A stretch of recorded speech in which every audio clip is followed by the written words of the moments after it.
भारत और पाकिस्तान की बात जब भी होती है तो ऐसा लगता है जैसे दो मुल्क आपस में लड़ने के लिए तैयार बैठे हैं, लेकिन हमेशा ऐसे रेगिस्तानों के बीच में कहीं ना कहीं नखलिस्तान का कोई टुकड़ा, एक हरियाली का टुकड़ा दिखता है। और वो होती है अमन और चैन की बात की, उसकी शुरुआत की। और शुरुआत कहीं से भी हो सकती है। और पहले तो पाकिस्तान के सेनाध्यक्ष ने कहा और उसके बाद फिर वहां के प्रधानमंत्री इमरान खान ने कहा कि भारत और पाकिस्तान अमन के मसले पर आगे बातचीत कर सकते हैं। इस मसले पर और ज्यादा बातचीत करने के लिए पाकिस्तान के राजधानी इस्लामाबाद से हमारे साथ जुड़ रहे हैं वहां के वरिष्ठ पत्रकार अदनान हैदर। अदनान साहब, एक बार फिर हम और आप बातचीत के मंच पे हैं। मतलब एक तो मैं और आप, और दूसरी तरफ भारत और पाकिस्तान शायद बातचीत की तरफ आगे बढ़ने वाले हैं। आपको क्या लग रहा है?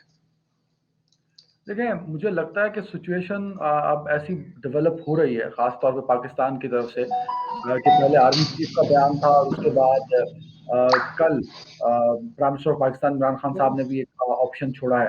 इससे पहले भी शाह महमूद कुरैशी जो कि फॉरेन मिनिस्टर हैं पाकिस्तान के, वो कई मरतबा कह चुके हैं मामला का हल जो है बातचीत में, अगर हम डायलॉग करेंगे तो मामला बेहतरी की तरफ बढ़ सकते हैं। लेकिन उसके लिए जो पाकिस्तान का प्रॉब्लम है मंजीत, वो ये है कि अगर कश्मीर की आज की प्रेजेंट सिचुएशन पर गवर्नमेंट मुज़ाकरात करेगी तो गवर्नमेंट को बहुत ज्यादा प्रेशर फेस करना पड़ेगा। अपोजिशन इन पे इल्जाम लगाती है कि 5 अगस्त का जो एक इकदाम किया गया था हिंदुस्तान की जानिब से, वो मौजूदा हुकूमत को अपने साथ मिलाकर तो अगर ये 5 अगस्त को जो इक़दामात किए जिसमें 370 और 35 का खात्मा किया गया, स्पेशल स्टेटस कश्मीर का खत्म कर दिया गया हिंदुस्तान के अंदर, अगर उसको उस मामलात को जूं का तू रखते हुए किए गए तो ना यहाँ की पब्लिक इस चीज को मानेगी, ना ही यहाँ का जो अपोजिशन है, जो पॉलिटिकल तबका है, वो इस बात को मानेगा। सो गवर्नमेंट इस पोजीशन में नहीं है कि 5 अगस्त के इकदाम के बाद एज इट इज उसको रखते हुए मुज़ाकरात करे। यही वजह है कि कल इमरान खान साहब ने वाज़ेह तौर पे कहा है कि पहले कश्मीर को रिस्टोर करो 5 अगस्त से पहले वाली पोजीशन में, 370 और बहाल करो, उसके बाद हम बातचीत करेंगे। उसकी बहाली के बगैर बातचीत नहीं कर सकता, ना फौज कर सकती है, ना मौजूदा गवर्नमेंट कर सकती है। तो हिंदुस्तान को ऑप्शन है कि अगर वो बातचीत करना चाहता है तो फिर 370 को बहाल करे, 35A को बहाल करे, फिर बातचीत की जाने पड़ेगा। ये एक बड़ी अहम और इम्पोर्टेंट शर्त है जो पाकिस्तान ने लगाई है, और इसके बगैर पॉसिबल नहीं होगा पाकिस्तान के लिए, पाकिस्तान की गवर्नमेंट के लिए, कि वो इस सिचुएशन में, प्रेजेंट सिचुएशन में मुज़ाकरात करे। क्यों? क्योंकि उसकी वजह यह है कि अगर पाकिस्तान हिंदुस्तान से मुज़ाकरात करता है, इसका मतलब है पाकिस्तान ने नरेंद्र मोदी के जो अबॉलिश हुआ 370 और 35, उसको एडमिट कर लिया, एक्सेप्ट कर लिया, और फिर बातचीत की जाने बढ़ा। तो ये मुश्किल होगा पाकिस्तान के लिए इस सिचुएशन में बातचीत करना। लेकिन क्या ऐसा नहीं लगता है कि अगर ऐसे कंडीशंस और टर्म्स के साथ बातचीत होगी या बातचीत का न्योता मिलेगा, तो क्या हम फिर उसी पोजीशन पे नहीं चले जाएंगे? क्या ऐसा नहीं है कि इमरान खान पर पाकिस्तान के अंदर विपक्ष का और जनता का एक जबरदस्त विरोध बहुत सारे मसलों पर है, जिनमें से एक जो है ईरान के जो रिवॉल्यूशनरी गार्ड्स ने हैं बलूचिस्तान में घुस के कुछ कार्रवाई की है, कुछ आतंकवादी, कुछ दहशतगर्द मार गिरा है। वो उन सब से ध्यान बटाने की साजिश तो नहीं है कहीं? नहीं, ऐसा नहीं है। और वो बलूचिस्तान के अंदर इन्फिल्ट्रेट नहीं किया उन्होंने, तो ये खबर सही दुरुस्त कर लीजिए। बॉर्डर पर जरूर टेंशन रहती है, वो अफगानिस्तान के बॉर्डर पर भी रहती है, वो ईरान और पाकिस्तान के बॉर्डर पर भी रहती है। तो पाकिस्तान के ऊपर इन्फिल्ट्रेशन की बात है, ऐसा नहीं है। और ये बात बिल्कुल ठीक है कि पाकिस्तान के ऊपर एक बड़ा प्रेशर है, लाइन ऑफ कंट्रोल हिंदुस्तान के साथ एक बहुत बड़ा प्रेशर है। फिर अगर हम ईस्ट में चले जाते हैं तो अफगानिस्तान के बॉर्डर पे बड़ा प्रेशर है, क्योंकि हमने वहां बाढ़ लगा दी हुई है और बाढ़ तकरीबन मुकम्मल हो चुकी है। तो वहां से अफगानिस्तान की फोर्सेस और दीगर दाइश और टीटीपी अटैक करते हैं, तो वो बॉर्डर बड़ा हॉट वो टेंशन तो बात है शराइत लगाने की। मंजीत देखें, आप लोगों ने किया एयर स्ट्राइक किया, आपने हम कहते हैं आपने दरख्त गिराए, आप कहते हैं हमने वहां दहशतगर्दों को मारा। इस बहस को तो अलग रखते हैं ना कि दहशतगर्द मरे या कवा मरे। लेकिन आप लोगों ने एयर स्ट्राइक किया, पाकिस्तान ने वापस एयर स्ट्राइक किया, तभी सिचुएशन बराबर हुई। जैसा करोगे वैसा हम करेंगे। तो आज की सिचुएशन में पाकिस्तान इस पोजीशन में नहीं है कि 370 और 35A के खात्मे के बाद बातचीत करे, ये पॉसिबल। अब पहले ये बात हो रही थी शुरू में, मैंने शाह महमूद से इंटरव्यू किया था आफ्टर 5 अगस्त आप लोगों ने अबॉलिश किया 370 और 35A का जो खात्मा था। तो मैंने शाह महमूद कुरैशी से बात की, मैंने कहा आप लोग कह रहे हैं कि वहां कर्फ्यू खत्म कर दिया जाए, वहां लोगों को नॉर्मल जिंदगी जीने दी जाए, तो क्या आप 370 और 35A की बहाली नहीं चाहते? आप सिर्फ ये चाहते हैं कि वहां कर्फ्यू खत्म कर दिया जाए? क्योंकि पाकिस्तान की जो डिमांड हुई यही थी। इमरान खान साहब भी बार बार कह रहे थे, यूएन में भी उन्होंने यही कहा कि वहां कर्फ्यू खत्म होना चाहिए, वहां जिंदगी को नॉर्मल करना चाहिए, सोशल मीडिया इंटरनेट बहाल कर देना चाहिए। तो मैं वहां तो यार आप लोग मुतालबा ही नहीं कर रहे कि 370 को बहाल करो, 35A को बहाल करो। तो उन्होंने कहा नहीं, हम चाहते हैं वहां जिंदगी नॉर्मल हो, इंडिया कश्मीर में टेंशन खत्म हो, ताकि हम बातचीत करें। लेकिन पिछले कुछ दिनों में ये बात बड़ी वाज़ेह तौर पर उभरी है कि अब पाकिस्तान ये मुतालबा कर रहा है कि 370 और 35A को बहाल करो, तब हम बातचीत करेंगे। और ये प्राइम मिनिस्टर ने भी क्या आप ऐसी कोई शर्त, कोई ऐसी कंडीशन लगाने की पोजीशन में हैं, क्योंकि आप पहले ही एफटीआरआई के ग्रे लिस्ट में हैं और बड़ा कम टाइम बचा है जब तीसरी दफा उस पर कुछ होगा। आपको सऊदी अरब जैसे आपके दोस्त देश ने आपको अल्टीमेटम दिया है कि आपको हम कर्ज वापस आप करें, तो एक तरह से इकोनॉमिक प्रेशर भी है आप पे। चाइना ने भी कहा है कि आप पहले गारंटी दें तब हम आपको नया कर्ज देंगे। तो इस्लामाबाद में हमने सुना है कि सबसे बड़ा पार्क है उसको भी गिरवी रख दिया गया है, वो 700 करीब 60 एकड़ का एक पार्क है। क्या ये बातें वाकई जो हम तक पहुंचती है वो सही है, या फिर पाकिस्तान वाकई फल फूल रहा है इकोनॉमी के लेवल पे? दो बातें आपने की। पार्क F9 पार्क की मेरे पीछे है जहां मैं बैठा हूँ, अच्छा, गिरवी रखने की बात की गई थी, बिल्कुल की गई थी, और कैबिनेट में वो एक समरी कैपिटल डेवलपमेंट अथॉरिटी की जानिब से मूव भी हुई थी, लेकिन पिछले मंगल को कैबिनेट की मीटिंग में उसको रिजेक्ट कर दिया गया कि ये हम गिरवी नहीं रखेंगे। तो अब वो मामला क्लोज हो गया, उसको गिरवी नहीं रखा जा रहा। सऊदी अरब से टेंशन की बात है तो सऊदी अरब में हमने जो नए एम्बेसडर लगाए हैं, जनरल रिटायर्ड बिलाल अकबर, उनका बड़ा एक लंबा चौड़ा एक्सपीरियंस है पाकिस्तान, ईरान और सऊदी अरब के ताल्लुकात को लेके, क्योंकि उनका जो मिलिट्री करियर है, उनकी प्रोफाइल स्ट्रॉन्ग करता है, स्पेसिफिकली जो रिलेशंस हैं टूवर्ड्स ईरान एंड सऊदी अरब। तो उनके जाने के बाद सिचुएशन बड़ी क्लियर हुई है। अब तो $2 अरब मजीद इमदाद भी सऊदी अरब से, परसों की बात है ये, कम हो चुकी है कि मजीद $2 अरब का इन टर्म ऑफ फ्यूल भी हो सकता है, इन टर्म ऑफ मनी भी हो सकता है, वो एक नई इमदाद। और बाकी जो टेंशन थी वो थी, बिल्कुल सही कह रहे हैं आप, लेकिन अब वो नॉर्मलाइज हो गई, खत्म हो गई हैं। अच्छा, ये सारे चैप्टर्स हैं, भारत सऊदी अरब के साथ टेंशन, चाइना और पाकिस्तान के मामलात में कुछ शराइत, आप बिल्कुल ठीक कह रहे हैं, FATF में पाकिस्तान ग्रे लिस्ट में और सिचुएशन बड़ी क्रिटिकल है। लेकिन इस सब का ताल्लुक पाक भारत रिलेशनशिप से नहीं है। पाक भारत रिलेशनशिप इन सबसे डिफरेंट है, वो एक अलग कहानी, उसमें हम इस सारे प्रेशर को इंक्लूड नहीं कर सकते।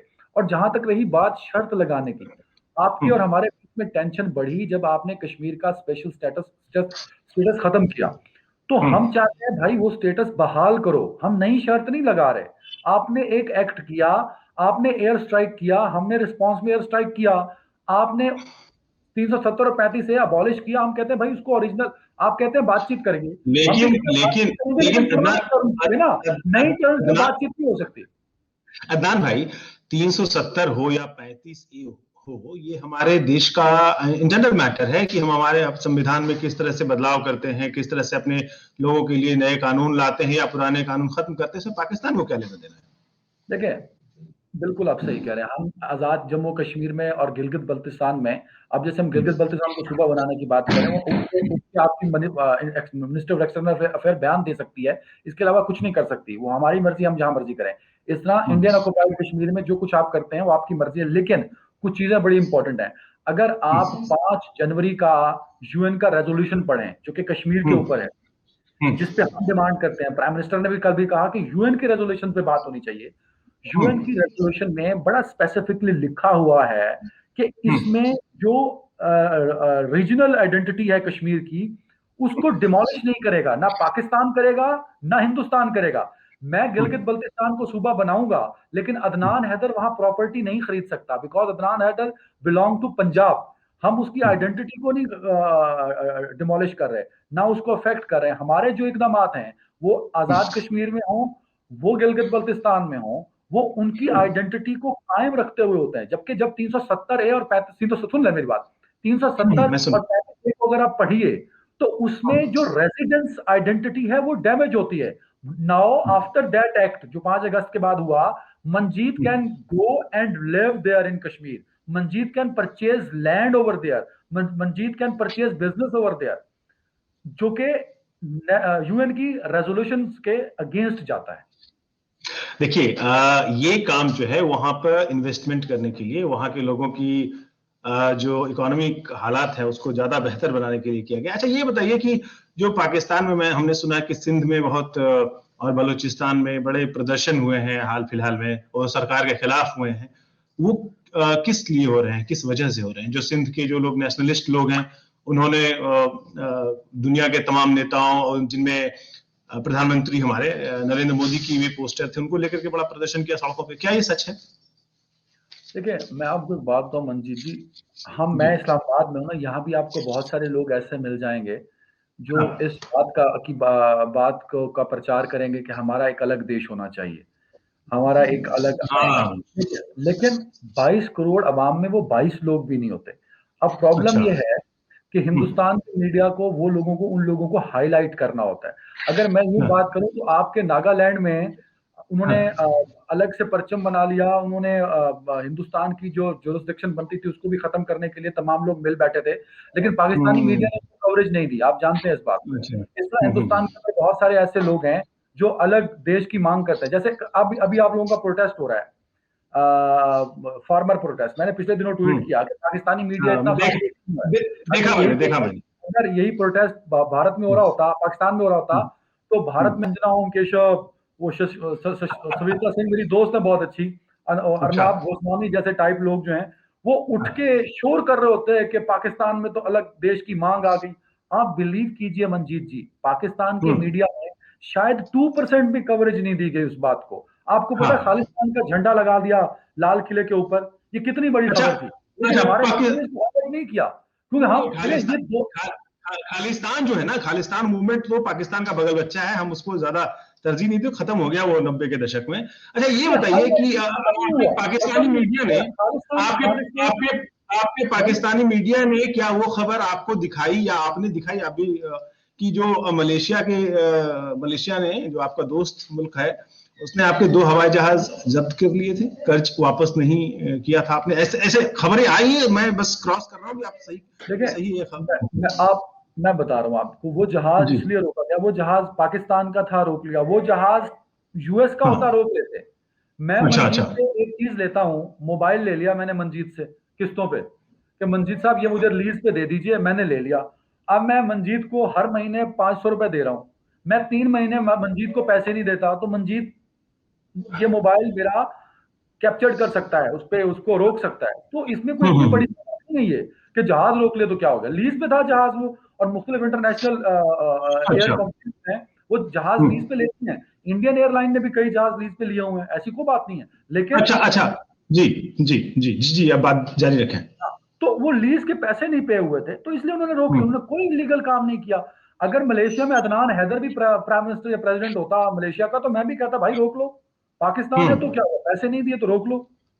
अच्छा, ये हम लोग जो अभी थोड़ी देर पहले बात कर रहे थे, जब ये रिकॉर्डिंग स्टार्ट नहीं हुई थी, तो आपने कहा था कि आप क्रिकेट खेलने जा रहे हैं, तो उससे मेरे मन में ये ख्याल आया कि क्रिकेट जो है वो पाकिस्तान में भी बहुत लोकप्रिय है लगभग, और हमारे भारत में भी बहुत। हमने क्रिकेट के रिलेशंस जो है तोड़े हुए हैं, क्योंकि दोनों देशों के बीच बड़ा टेंशन रही है पिछले कुछ सालों में। तो क्या जो दोनों देशों के बीच रिश्ते हैं उसको बहाल करने के लिए फिर से क्या ट्रैक टू डिप्लोमेसी की ओर बढ़ सकते हैं? क्या क्रिकेट से और कारोबार से इस रिश्ते को नई दिशा दी जा सकती है? थोड़ी देर के लिए अगर आप आज जो सिचुएशन चल रही है, ये कोई नई नहीं है। मुझे बिल्कुल याद है जब हम बहुत छोटे थे, लेकिन अब मैं जब डिप्लोमेट से मिलता हूँ तो मैं ये सुनता हूँ कि हिंदुस्तान की फौजें इंटरनेशनल बॉर्डर पर आ गई थी। 2003-4 की बात है, जब पार्लियामेंट पर अटैक हुआ तो वाजपेयी जी ने कहा देयर इज नो मोर, क्योंकि वो टोटली आप लोगों ने पाकिस्तान पे उसको लेबल कर दिया। तो इंडियन फौजें वहां पर पहुंच चुकी थी, दोनों फौजें आमने सामने रहीं। आज फौजें आमने सामने नहीं है, सिर्फ लाइन ऑफ कंट्रोल पर टेंशन है, इससे बुरी टेंशन थी। लेकिन फिर हुआ क्या कि वाजपेयी जी लाहौर आ गए। अगर आप पीछे चले जाइए 80s में, तो 80s में बड़ी बड़ी सख्त टेंशन थी पाकिस्तान और हिंदुस्तान के बीच में। तो पाकिस्तान के जो उस वक्त के सदर थे ज़ियाउल हक, वो अचानक ही चले गए वहां दिल्ली में। आई थिंक दिल्ली में ही वो मैच हो रहा था, वो दिल्ली में मैच देखने चले गए। तो क्रिकेट डिप्लोमेसी जो है वो एक बड़ा अहम रोल प्ले कर सकती है। उसकी वजह ये है कि आज साउथ अफ्रीका का मैच हो रहा है, यहाँ टेस्ट मैच है, बड़ा स्लो पिच है, स्लो खेले जा रहे हैं, लेकिन पूरे पाकिस्तान में साउथ अफ्रीका और पाकिस्तान के टेस्ट मैच की बात हो रही है, लोग उसको देख रहे हैं, मोबाइल पे देख रहे हैं, फेसबुक पे देख रहे हैं, टीवी पे देख रहे हैं। इंडिया में भी ऐसा ही है, इंडिया में क्रिकेट को इतना क्रेज है, लोग बड़ा, देखिए पब्लिक डिमांड है, पब्लिक इंटरेस्ट है, वहां मोदी और इमरान खान पीछे रह जाते हैं जहां सारी पब्लिक इकट्ठी हो जाती है। तो जब क्रिकेट की बात होती है तो एक पब्लिक पैशन डेवलप होता है, पब्लिक जो उसको हम लव बोल सकते हैं, एफिलिएशन बोल सकते हैं, एनर्जी बोल सकते हैं, तो वो एक ऑप्शन हो सकता है। लेकिन उसके लिए मसला ये है कि ICC is a neutral body, तो अब पाकिस्तान को खुद मिलकर इस पर इकदाम करना होगा, और इसमें मैं दोनों को कसूरवार ठहराता हूँ। देखें, जब सीरीज की बात हुई तो हिंदुस्तान, बीसीसीआई बैकफुट पे चला गया कि हम नहीं खेलेंगे। इस तरह जब बीसीसीआई ने ऑफर की कि हम किसी न्यूट्रल वेन्यू पे खेल लेते हैं, तो पीसीबी ने मना कर दिया। तो दोनों तरफ से इस चीज को टेंशन है। अब अगर हम पीसीबी से बात करते हैं, ये सवाल मैंने पूछा एहसान मानी साहब से कि पाकिस्तान और इंडिया की सीरीज होनी चाहिए, उससे रेवेन्यू जनरेट होगा, क्रिकेट को थोड़ा एनर्जी मिलेगी, पाकिस्तानी टीम बड़ा वीक चल रही है, तो जब इंडिया से खेलती है तो प्लेयर जरा एनर्जी में आ जाते हैं। तो उन्होंने कहा क्योंकि दोनों देशों के बीच में टेंशन इतनी ज्यादा है कि हम उसमें खुद से इनिशिएटिव नहीं ले सकते। बीसीसीआई का भी सेम प्रॉब्लम है, जितनी टेंशन है बीसीसीआई खुद से इनिशिएटिव नहीं लेगा, ना ही क्रिकेटर्स इनिशिएटिव लेंगे। तो लेट्स सी एंड वेट कि क्या होता है, क्या सिचुएशन डेवलप होती है। But it could be the good chance कि अगर हम क्रिकेट को इन्वॉल्व करें आपस में, लेकिन सीरीज होनी चाहिए, एक मैच नहीं होगा। एक अगर सीरीज किसी न्यूट्रल वेन्यू पे श्रीलंका में हो जाए, बांग्लादेश में हो जाए, जिम्बाब्वे में हो जाए, साउथ अफ्रीका में हो जाए, इंग्लैंड में हो जाए, तो एक सीरीज हो 3-4-5 मैचों की, तो सिचुएशन बेहतर हो सकती है।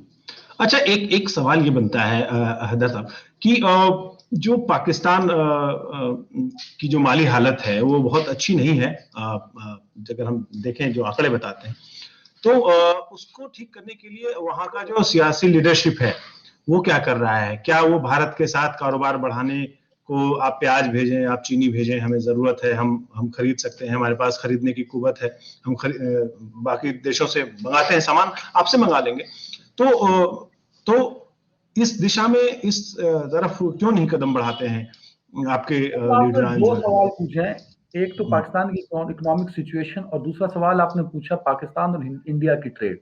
जब हमारी आखिरी बैठक हुई थी उसमें भी हमने यही बात की थी। पाकिस्तान और इंडिया की ट्रेड से पाकिस्तान की इकोनॉमी पे कोई बड़ा फर्क नहीं पड़ेगा। इंडिया इतनी बड़ी मार्केट है कि उसको भी इससे कोई बड़ा फर्क नहीं पड़ेगा, लेकिन कंट्रीब्यूशन जरूर है। कंट्रीब्यूशन $30 बिलियन का है, तो वो एक बड़ा सॉलिड कंट्रीब्यूशन हो सकता है, जो कि होनी चाहिए। और अगर ट्रेड बढ़ेगी, क्योंकि मुझे याद है मरहुमा सुषमा स्वराज साहिबा जब पाकिस्तान आई तो आई वाज देयर, तो उस मीटिंग में उन्होंने कहा कि हम अफगानिस्तान से जो ट्रेड करना चाहते हैं, हम चाहते हैं कि हमें वागा के जरिए ट्रांजिट दिया जाए। अच्छा, जिस पर पॉजिटिव बात होना शुरू हो गई थी तब की गवर्नमेंट में, लेकिन वो उसको टेकअप ना किया जा सका, सिचुएशन मजीद खराब हो गई। तो हिंदुस्तान के लिए भी सेंट्रल एशिया है, रशिया की एक्सेस है, उज्बेकिस्तान, ताजिकिस्तान, तुर्कमानिस्तान है, अफगानिस्तान है, तो एक बड़ी मार्केट आया पाकिस्तान खुल सकती है। पाकिस्तान में भी एक अच्छी बड़ी मार्केट मिल सकती है। पाकिस्तान की इंडस्ट्री को, पाकिस्तान की प्रोडक्शन को हिंदुस्तान एक बड़ी मार्केट अवेलेबल हो सकता है। तो ये बड़ा अच्छा ऑप्शन है, लेकिन उसके लिए कोशिशें दोनों जानिब से हो रही हैं। देखिए, ख्वाहिश दोनों जानिब से है, पाकिस्तान की जानिब से भी है। अब मसला ये है कि बड़ा फर्क है, आपके मौजूदा जो फॉरेन मिनिस्टर हैं, उनका नाम मेरे जहन से निकल गया, जयशंकर जी। अब जयशंकर के मिजाज में और सुषमा स्वराज के मिजाज में बड़ा फर्क है। Sushma ji was like a very interesting personality and very convenient personality and talk with each and other, वो सबसे ही दुनिया भर में बात कर रही होती थी। Jaishankar ji is a very experience diplomat. अब मसला ये है कि ही इज अ डिप्लोमेट, मैं एज ए न्यूट्रल ओपिनियन एक बात कर रहा हूँ। जी। उनमें पॉलिटिकल आंसर थोड़ा कम है, जिस वजह से हिंदुस्तान में थोड़ा गैप मुझे लग रहा है कि आ रहा है। पाकिस्तान की जानिब से तो बार बार कोशिश की जा रही है ना, लेकिन आप लोगों ने हमारे ऊपर स्ट्राइक की, हमारे DGISPR ने खड़े होकर कहा कि हम इसको रिस्पॉन्ड करेंगे, लेकिन हम चाहते हैं कि पीस होना चाहिए। हम थोड़ी देर के लिए मान लेता हूं कि मंजीत कहता है कि पाकिस्तान टेररिस्ट कंट्री है, टेररिज्म करवाता है, मैं आपकी बात मान लूं, लेकिन फिर भी हम पीस की बात तो करते हैं ना। हिंदुस्तान की जानिब से जो फॉरेन अफेयर्स में आज एक कमी नजर आ रही है, वो एक पॉलिटिशियन की है। रिजिड नहीं हो सकता, डिप्लोमेट रिजिड होता है, उसको एक मिशन पे लगता है कि शायद Jaishankar ji is a very good diplomat. I am very very बहुत बड़ा फैन हूं मैं उनका, उनके डिप्लोमेटिक पॉलिसीज हमेशा बड़ी अच्छी रही। सुषमा जी को बड़ा सपोर्ट भी करते रहे, सुषमा जी की सारी एग्जीक्यूशन जो है वो जयशंकर जी के जरिए होती है, लेकिन जयशंकर जी में शायद सियासत की कमी है, इस वजह से थोड़े रिलेशन जो है वो बेहतर नहीं हो पा रहे। शाह महमूद और जयशंकर के बीच में जो गैप डेवलप हो रहा है, उसकी एक बड़ी वजह ये भी हो सकती है मेरे ख्याल में। अच्छा, एक सवाल और जो हमारे कारोबार से अलग है थोड़ा।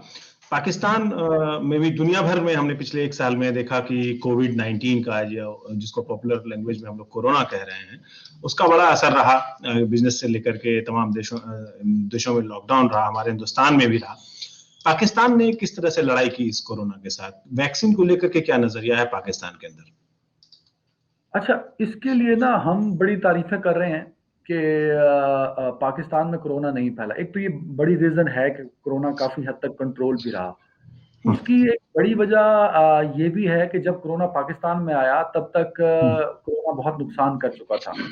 काफी जिंदगियां चली गई थी, लोगों की डेथ हुई, इकोनॉमिक प्रॉब्लम आए। तो पाकिस्तान में एक ये बेहतरी रही कि मीडिया के जरिए एक अवेयरनेस क्रिएट कर दी गई, हम काफी हद तक कंट्रोल में रहे। अगर आप पाकिस्तान के आंकड़े देखते हैं तो कंपैरेटिवली वो काफी बेहतर हैं as compare to other countries. तो उसमें एक बड़ी वजह लॉकडाउन था, बड़ी वजह पब्लिक इंटरेक्शन को कंट्रोल करना था। अच्छा, अब मसला आ गया वैक्सीन का। अब वैक्सीन हमारे पास आ गई है और हमने उसकी पहली सप्लाई लगा दी है। जो पैरामेडिकल स्टाफ है, डॉक्टर्स हैं, नर्सेज हैं, चाइना से आपके आपके यहाँ वैक्सीन चाइना से आई है?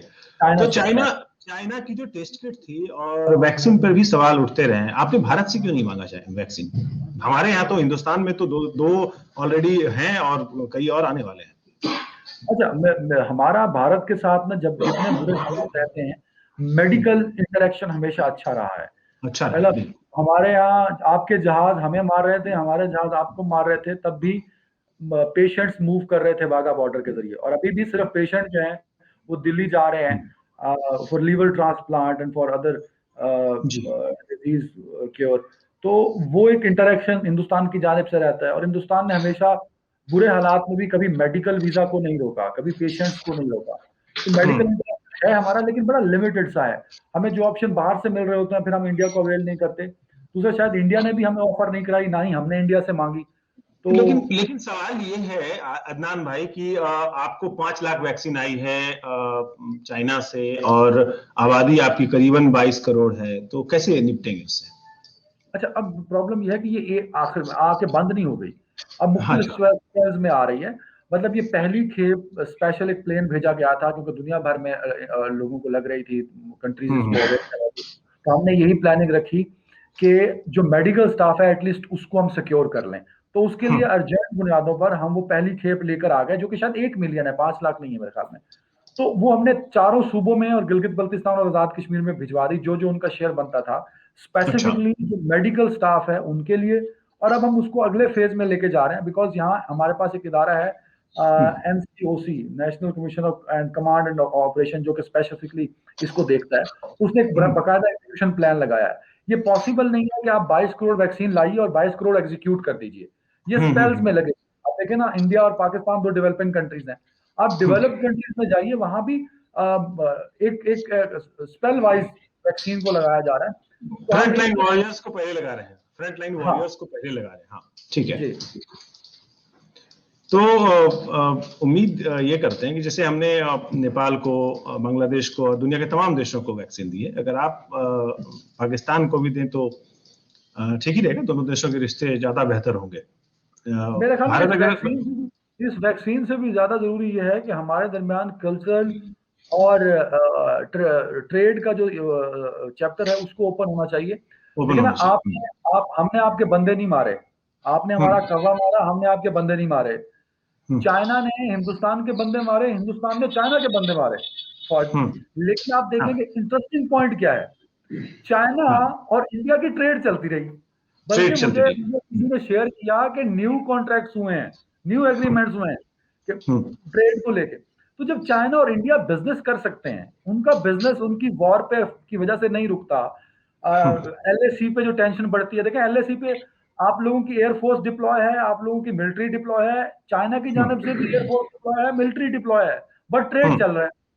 तो मेरा क्या मानना यह है कि जब इंडिया और चाइना ट्रेड कर सकते हैं, उनका तो डिस्प्यूट अगर देखा जाए तो पाकिस्तान से बड़ा है, पाकिस्तान और इंडिया से बड़ा डिस्प्यूट है एलएसी पे, बट ट्रेड नहीं रुकता। तो पाकिस्तान में भी कुछ ऐसा मैकेनिज्म होना चाहिए कि ट्रेड बढ़ता रहे। असल प्रॉब्लम यह है कि जब हिंदुस्तानी गाली देते हैं चाइनीज को तो वो चाइनीज की समझ में नहीं आती, चाइनीज देते हैं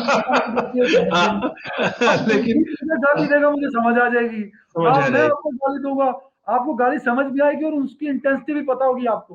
तो ये बड़ा प्रॉब्लम है। जवान जो समझ में आ रही है एक दूसरे के, ये ताकत भी है, कमजोरी भी है। एक अच्छी बातचीत हुई है अदनान हैदर साहब से। अदनान भाई, उम्मीद ये करते हैं कि अगली बातचीत जब हम और आप करें दोबारा, तो शायद बातचीत ऊपर के स्तर पर, नेताओं के लेवल पर, लीडरों के लेवल पे बातचीत थोड़ी और आगे बढ़ जाएगी, पॉजिटिव डायरेक्शन में भारत और पाकिस्तान आगे बढ़ जाएंगे, क्योंकि इस इलाके में अगर अमन और चैन रहेगा और तरक्की बढ़ेगी तो ये पूरी दुनिया के लिए फायदेमंद होगा। मेरे ख्याल से आप इस बात से राजी होंगे। हाँ मेरे ख्याल में, लेकिन सिचुएशन इज नॉट गुड, क्योंकि हमारा जो एक सालसी का किरदार जो रोल बंदा प्ले कर रहा था हम दोनों के बीच में, वो ट्रम्प था, वो चला गया, अब बाइडन आया है।